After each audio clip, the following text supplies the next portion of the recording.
Assalamualaikum warahmatullahi wabarakatuh. Kita dari kelompok 1 akan menjelaskan tentang konsep sistem informasi. Pertama, pengertian sistem. Sistem berasal dari bahasa Latin sistema dan bahasa Yunani systema. Adalah suatu kesatuan yang terdiri atas komponen atau elemen yang dihubungkan bersama untuk memudahkan aliran informasi, materi atau energi. Untuk mencapai suatu tujuan, istilah ini sering digunakan untuk menggambarkan suatu set entitas yang berinteraksi di mana suatu model matematika seringkali bisa dibuat. Sistem merupakan kesatuan bagian-bagian yang saling berhubungan yang berada dalam suatu wilayah, serta memiliki item-item penggerak contoh umum, misal seperti negara. Negara merupakan suatu kumpulan dari beberapa elemen kesatuan lain seperti provinsi yang saling berhubungan sehingga membentuk suatu negara, di mana yang berperan sebagai penggeraknya yaitu rakyat yang berada di negara tersebut. Assalamualaikum warahmatullahi wabarakatuh. Saya akan menjelaskan tentang karakteristik sistem. Karakteristik sistem dibagi menjadi 8. Yang pertama, satu komponen. Elemen-elemen yang lebih kecil yang disebut subsistem. Misalkan sistem komputer terdiri dari subsistem perangkat keras, perangkat lunak, dan manusia. Elemen-elemen yang lebih besar yang disebut suprasistem. Misalkan bila perangkat keras adalah sistem yang memiliki subsistem CPU, perangkat I/O dan memori, maka suprasistem perangkat keras adalah sistem komputer.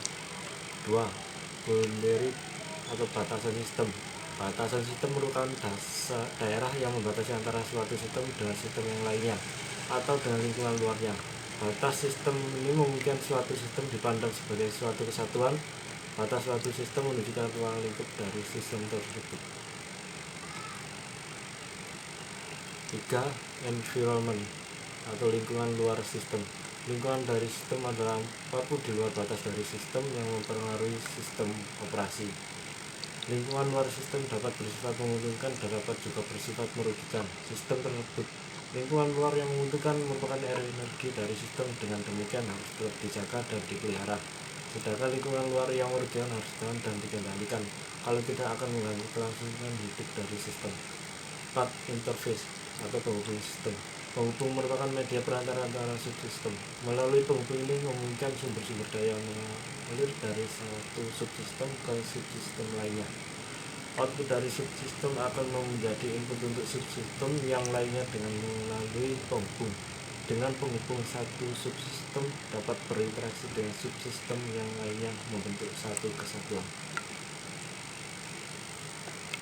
Assalamualaikum warahmatullahi wabarakatuh. Saya dari kelompok 1. Saya akan mempresentasikan karakteristik sistem. Karakteristik sistem adalah sistem yang mempunyai komponen-komponen batas sistem, lingkungan sistem, penghubung, masukan, keluaran, pengolah, dan sasaran. Ada beberapa macam-macam karakteristik sistem. Yang pertama, komponen. Elemen-elemen yang lebih kecil yang disebut subsistem. Misalkan sistem komputer terdiri dari subsistem perangkat keras, perangkat lunak, dan manusia. Yang kedua, boundary atau batasan sistem. Batas sistem merupakan daerah yang membatasi antara suatu sistem dengan sistem yang lainnya atau dengan lingkungan luarnya. Yang ketiga, environment atau lingkungan luar sistem. Lingkungan dari sistem adalah apapun di luar batas dari sistem yang mempengaruhi operasi sistem. Yang keempat, interface atau penghubung sistem. Penghubung merupakan media perantara antara subsistem. 5. Input atau masukan. Masukan adalah energi yang dimasukkan ke dalam operasi. Yang keenam, output atau keluaran. Keluaran adalah hasil dari energi yang diolah dan diklasifikasikan menjadi keluaran yang berguna dan sisa pembangunan. 7. Proses atau pengolahan sistem. Suatu sistem dapat mempunyai suatu bagian pengelola atau sistem itu sendiri sebagai pengolahannya. Dan yang terakhir, 8. Objective and goal, sasaran dan tujuan sistem. Suatu sistem pasti mempunyai tujuan dan sasaran. Terima kasih. Wassalamualaikum warahmatullahi wabarakatuh. Di sini saya akan menjelaskan jenis-jenis sistem. Yang pertama, berdasarkan keterbukaan, dibagi menjadi dua. Sistem terbuka, yaitu suatu sistem yang dapat dipengaruhi oleh pihak luar karena aksesnya terbuka. Yang kedua, sistem tertutup, yaitu suatu sistem yang tidak dipengaruhi oleh pihak luar karena aksesnya tertutup. Kemudian berdasarkan komponen. Yang pertama, sistem fisik, yaitu suatu sistem yang memiliki komponen energi dan materi.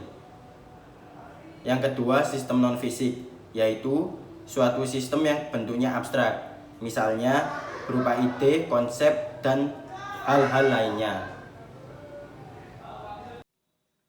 Assalamualaikum warahmatullahi wabarakatuh. Saya akan menjelaskan tentang model sistem. Model sistem terbagi menjadi 4. Yang pertama model fisik, yang kedua model naratif, yang ketiga model grafik, yang keempat model matematika. Yang pertama, model fisik. Model fisik permasalahan atau entitas digambarkan dalam bentuk 3 dimensi. Model fisik dapat mengakomodasi hal-hal yang sulit diwujudkan dalam sistem dan objek yang nyata.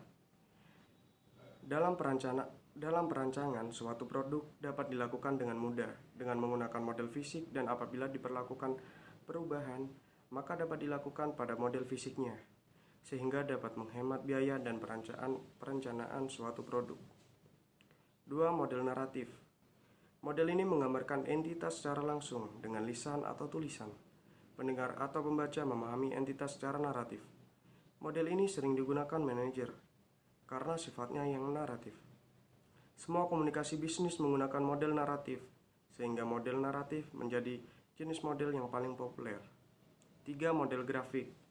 Model ini menggambarkan entitas dalam bentuk garis, simbol, atau bentuk-bentuk gambar tertentu. Model grafik adalah model yang sangat efektif dalam menjelaskan suatu entitas. Para pengembang sistem dan programmer banyak dibantu oleh grafik, misalnya diagram alir, flow graph, diagram objek, dan diagram hubung antar entitas. 4. Model matematika. Model matematika sering digunakan dalam dunia bisnis. Semua rumus persamaan matematika termasuk dalam model ini. Keunggulan dari model ini adalah memiliki ketelitian tinggi dalam menjelaskan hubungan antar bagian dari suatu objek. Perhitungan matematika dapat menangani banyak permasalahan yang ada dalam perusahaan. Kondisi ini berbeda dengan model grafik yang terbatas hanya pada hubungan 1, 2, atau 3 dimensi saja.